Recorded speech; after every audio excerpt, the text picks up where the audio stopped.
안녕하세요. 이찬원의 삶을 분석하는 승무원쌤 김영숙입니다. 한 끗 차이 두 꼭지가 방송이 됐습니다. 첫 번째 꼭지는 장성규 씨가 스토리텔러로 나섰고, 두 번째 꼭지는 이찬원 씨가 스토리텔러로 나섰습니다. 이찬원 씨는 이 두 번째 꼭지 스토리텔러로 나서면서 대한민국 아줌마 만세를 외쳤을 것 같습니다. 또 다른 한편으로는 대한민국 경찰들 왜 이래? 하고 아마 경찰들을 비판하고 싶은 마음이 목구멍까지 올라왔겠지만, 본인이 대한민국 최고의 탑스타라는 점과 공인이라는 점, 방송국 진행 MC라는 것을 감안해서 아마 참지 않았을까, 이런 생각이 듭니다. 특히 이찬원 씨는 사회에 대한 관심이 많고 좋은 사회를 열망하는 그런 마음이 크기 때문에 이번에는 아마 경찰을 비판하고 싶었을 마음이 많았겠지만 거기까지는 가지 않고 다만 대한민국 아줌마 만세를 불렀던 것 같습니다. 무슨 말씀이냐 하면, 이찬원 씨가 스토리텔러로 소개한 내용은 어떤 홀몸으로 새 아이를 키우고 있는 억척 같은 엄마가 보이스피싱을 당하면서 일어난 사건입니다. 이 사건은 실화로, 시민 덕희라는 영화로까지 만들어진 그런 이야기였습니다. 그럴 줄 알았으면 저도 시민 덕희를 좀 볼 것을 이제 봐야 되겠습니다.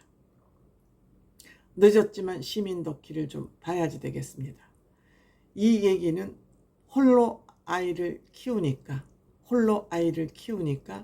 아이를 데리고 공장에 출근해서 일을 했습니다. 한 3, 4살쯤 된, 4살 된 아들을 데리고 출근을 해서 일을 하는데, 이 아들이 공장에 그 안전장치가 되어 있지 않기 때문에 아이가 언덕으로 떨어지려고 그러는 것을 엄마가 가서 얘를 꽉 끌어안고, 위험을 보고 꽉 끌어안고 떨어지는 바람에 다행히 4살 먹은 아들은 안전했는데 이 엄마가 많은 충격으로 부상을 입었습니다. 이렇게 되자 이 엄마가 건물주를 상대로 손해배상 청구를 하기에 이르렀습니다. 이렇게 손해배상 청구를 하려면 변호사가 이 재판이 오래 걸리니까 이 건물주를 상대로 가압류를 먼저 해놔야 된다. 그렇죠. 가압류를 해놔서 재산을 빼돌리지 못하게 가압류를 해야 된다고 그래서 그 가압류를 하기로 했는데, 공탁금을 2천만 원을 걸어야 된다고. 근데 가압류 하는데 왜 공탁금이 드는지 저는 모르겠습니다. 가압류는 그냥 돈 없이 가압류만 하는데 공탁금이 2천만 원이 든다고 아마 얘기를 한 것 같습니다. 지금 법이 바뀌었는지는 모르겠는데, 그러다 보니까 그 사실을 알고 은행이라 그러면서 은행에 돈을 예치해야 된다고 그러면서 또 뭐 검찰에서도 아마 전화가 온 모양이죠. 그래서 입금을 시켜라. 그러니까 이 엄마가 바쁘니까 우선 아들 이름으로 되어 있는 통장으로 입금을 시키니까 안 된다. 이거는 본인 이름으로 다시 한번 입금을 시켜라. 그래서 법을 모르는 사람은 허덕지덕하면 뭐 일을 행정상으로 문제가 있다 그러면 모르니까 또 바로 본인 이름으로 돈이 없으니까 여기저기 빌려서 본인 통장 명의로 입금을 시킨 것 같습니다. 그 돈이 3,200만 원. 그런데 나중에 알고 보니까 이것이 보이스피싱이라는 사실을 알게 됐습니다. 이 엄마에게는 빚까지 지면서 이 손해배상을 받기 위해서 가압류를 하기 위해서 공탁금을 냈는데 이것이 보이스피싱을 당하신 겁니다. 그러니까 이 엄마가 이걸 어떡하나 싶다가 펄펄 뛰다가 계속해서 뭐 은행도 가고 경찰서도 가보고 다 가봤지만 뭐 속수무책이니까 그 보이스피싱을 한 그 전화번호로 계속 전화를 몇 수십 통을 계속 전화를 했다 그럽니다. 왜? 내가 이 사람 전화를 못 쓰게 해야 딴 사람들도 피해를 당하지 않을 것 같다는 그런 생각과 계속 여러 가지 생각이 있어서 이 엄마가 적극적으로 이거에 대응을 하고 나선 거죠. 이 생각부터가 이 엄마 대한민국 아줌마 만세죠. 그러니까 이 보이스피싱을 했던 이 전화번호로 이렇게 전화를 열심히 하니까 이 사람이 역으로 이 아줌마한테 전화를 해온 거죠. 그러면서 뭐라 그러냐면 나 좀 구해주세요. 나 좀 살려주세요. 역으로 자기를 살려달라는 그런 전화가 해왔다. 그러면서 이 보이스피싱을 했던 이 행동대원은 이 정도로 철저하고 끈질긴 아줌마면 나를 구해줄 수 있겠다. 이렇게 생각을 하게 됐다 그럽니다. 얼마나 끈질기게 전화를 했으면 이 아줌마는 나를 건져줄 수 있겠다. 왜냐? 이 보이스피싱 행동대원은 이 대장, 보이스피싱 대장한테 속아서 지금 외국에 나가서 보이스피싱을 하면서 감금되어 있는 상태였습니다.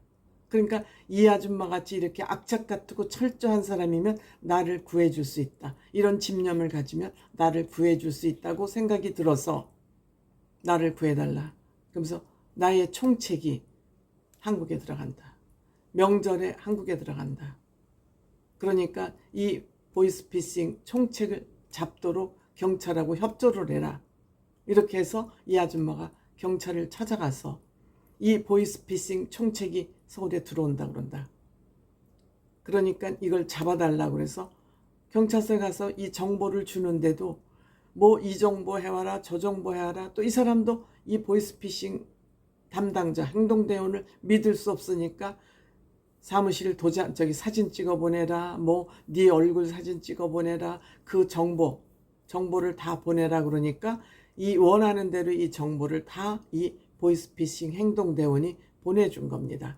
그래서 보내주는 대로 경찰에 가서 이 정보를 제공했지만 경찰들은 영 미적지근하게 수사 의지가 없는 것입니다. 그래서 또 이 정보 가져오라 그래서 또 가서 그 연락해서 정보를 보내면은 또 다음 정보 해오라 그러고 계속 정보를 추가적으로 요청하다가 나중에 뭐까지 요청을 했느냐. 어디서 들어오느냐. 어디서 들어온다. 중국에서 들어온다. 비행기 티켓 확인하라. 그 얼굴 사진 찍어서 보내라. 총책 얼굴 사진 찍어 보내라. 그래서 다 갖다 주니까 또 비행기 좌석 번호가 몇 번인지 그것까지 알아달라고. 그래서 다 알아서 경찰 갖다 줬는데 본인은 이 총책이 한국 들어오면서 잡혔다는 것을 신문을 보고 알았다고 합니다. 정보를 다 받아서 수사를 안 할 것처럼 하더니 다 정보를 받아서 수집해서 입국할 때 이 총책을 잡았다고 합니다. 물론 저는 이 아줌마한테 수사 의지를 적극적으로 보이지 않은 것까지는 저는 이해를 하겠어요. 왜냐하면 수사를 하겠다고 적극적으로 나서면 또 이 아줌마가 그 행동대원한테 수사 안 된다, 잡는다 그러면 이 또 수사 정보가 빠져나갈 수도 있지 않겠습니까? 그러니까 계속 수사에 소극적으로 한 행동은 저는 거기까지는 경찰의 수사 태도를 인정하겠어요. 그런데 정작 잡고 나서 이 아줌마는 신문을 통해서 그 총책이 잡혔다는 걸 안 거예요. 그런데 이 아줌마가 이 보이스피싱 담당자를 잡아야 되겠다고 생각한 근본적인 결정적인 동기는 정보를 제공할 경우 보상금 1억을 주겠다는 포스터를 보고 열심히 뛰었는데 그 보상금을 안 준 거죠. 이 아줌마가 제공한 정보에 의해서 이 보이스피싱 총책을 잡고 1억을 안 준 거예요. 그러면서 이들이 한 얘기가 뭐냐 하면 우리가 이렇게 포스터는 만들었지만 그건 우리가 만든 것도 아니고 뭐 정부 뭐 행안부에서 하고 이러고 어쩌고저쩌고 변명을 장황하게 늘어놓으면서 100만 원을 주겠다 그랬대요. 이건 국민을 속이는 거죠. 정부가 국민을 상대로 사기를 치는 겁니다. 그러면서 100만 원밖에 안 주겠다 그러니까 이 스토리가 시작되기 전에 도입부에 빨리 1억 내놓으라고 소리소리 지르는 그런 인트로가 나옵니다. 그리고 이 총책을 잡고 100만 원을 주겠다는 겁니다. 이건 국민을 무시해도 너무너무 무시하는 거죠. 그래서 이 아줌마가 결국 1억을 못 받았나 봐요. 못 받았나 봐요. 그러니까 이 아줌마가 감히 날 뭘로 보고, 감히 날 뭘로 보고 나를 이렇게 무시해? 아줌마라고? 내가 대한민국 아줌마인데 대한민국 아줌마를 이렇게 무시를 해? 이제 이래가지고 이분의 얘기가 영화로까지 만들어진 거죠. 시민 덕희 영화가 바로 이 아줌마 실존 인물 실화를 가지고 만든 영화가 바로 시민 덕희입니다. 근데 이 사람의 스토리를 이번 주에 소개를 한 거죠. 이 시민 덕희라는 영화가 개봉이 되고 인기를 얻자 어느 날 대검찰청장이 이 아줌마한테 연락을 해왔답니다. 그러니까 이 아줌마는 이거 또 나 보이스피싱 하는 거 아니야 하고 믿지 않았다 그럽니다. 믿지 않았는데 나중에 알고 보니까 검찰총장이 맞아서 피해금을 보이스피싱 당한 돈이죠. 그것을 정부에서 책임지는 건 물론이고 보상금까지 주기로 했다 그럽니다. 뭐 구체적으로 얼마를 받았는지는 모릅니다.